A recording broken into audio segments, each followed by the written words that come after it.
Pois é, gente, tivemos novamente um problema de interrupção, até no curso da entrevista, que eu quero depois conversar com o senador sobre essa questão de infraestrutura no país. A gente está aqui num prédio novo, aqui no setor gráfico em Brasília, né, onde funciona a redação do Congresso Foco, e tivemos 2 picos aqui de energia que nos tiraram da transmissão.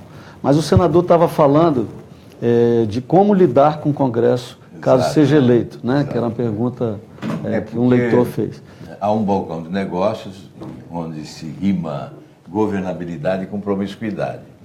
E muitos imaginam ser impossível governar o país sem esse balcão de negócios. Eu penso diferente, a sociedade mudou. Eu estava dizendo antes de cair a luz que desde 2013 há um movimento na sociedade brasileira de avanço. E há, no esse inconsciente coletivo, um movimento que pode se tornar avassalador. Aqueles que resistirem serão atropelados. Então, a nossa aposta é essa. O presidente da República apresenta à sociedade as suas propostas de mudança, convence os brasileiros de que são propostas imprescindíveis, né, insubstituíveis na direção do futuro que todos nós desejamos, e com o apoio da população. É a grande arma, a arma mais poderosa que um presidente da República pode ter é o apoio popular. Com o apoio da população, o Congresso não rema contra a maré, ele acompanha, até por uma questão de sobrevivência dos parlamentares. Quem resistir será atropelado, será substituído. Eu vou citar um exemplo de boa comunicação, o Plano Real. O Plano Real deu certo porque houve boa comunicação do governo. Eu me lembro do presidente Fernando Henrique, à época ministro da Fazenda, né, na televisão, convocando a população para que aderisse àquele programa de governo, né? E ele deu certo. Provavelmente outros programas econômicos foram bem elaborados tecnicamente, mas não foram bem comunicados à população e não houve a aderência necessária, né? Então eu considero fundamental e decisivo. Entendo que é possível, sim. E outra coisa, se há a contaminação no Congresso da corrupção, é porque do outro lado da rua tem o corruptor. O executivo é o corruptor, o presidente da República é o corruptor. Com a eleição de um presidente correto, honesto e corajoso para promover mudanças, certamente o Congresso vai se alinhar a essa nova etapa. Esse tempo passou, esse tempo venceu, nós temos que acreditar nisso. Temos que pelo menos tentar, porque sem isso, eu vou repetir, com esse sistema nós não vamos alcançar os índices de crescimento econômico compatíveis com as potencialidades econômicas do país e o merecimento da nossa população. O senhor tem 42 anos de atividade parlamentar, né? Qual é o saldo desse período? Quer dizer, que propostas concretas o senhor apresentou como legislador que se transformaram em lei?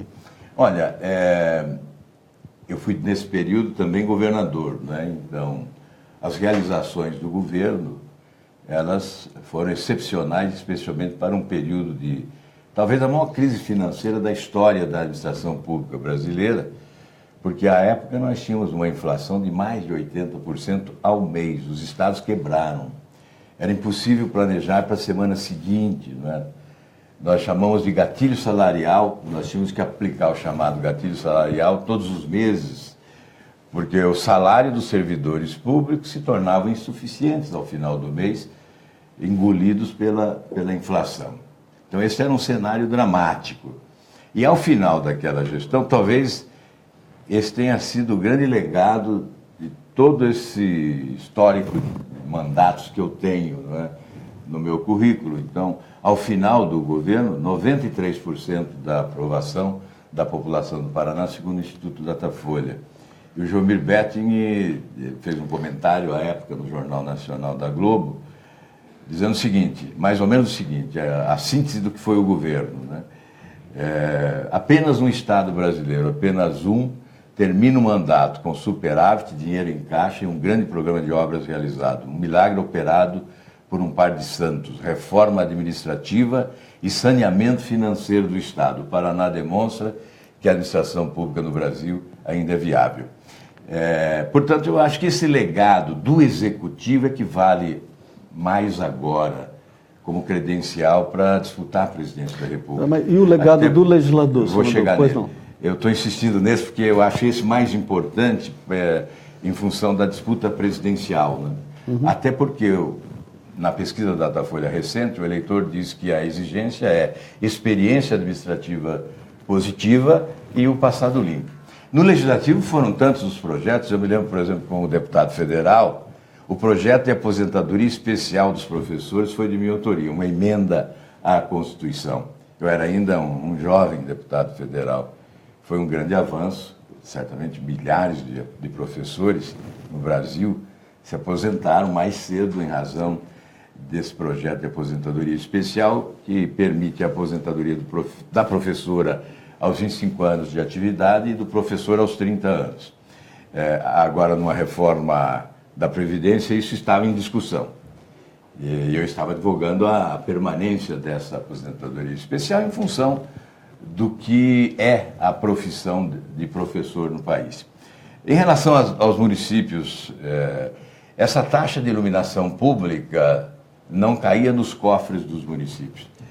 Uma proposta de emenda à Constituição de minha autoria transferiu essa taxa de iluminação pública para o orçamento dos municípios brasileiros. Em poucos anos, 3 ou 4 anos, a AMB, Associação dos Municípios, me passou um dado que, até aquele momento, desde a aprovação da nossa proposta, 27 bilhões a mais caíram nos cofres dos municípios brasileiros, das administrações municipais. E o outro foi em relação ao salário e educação. Também um projeto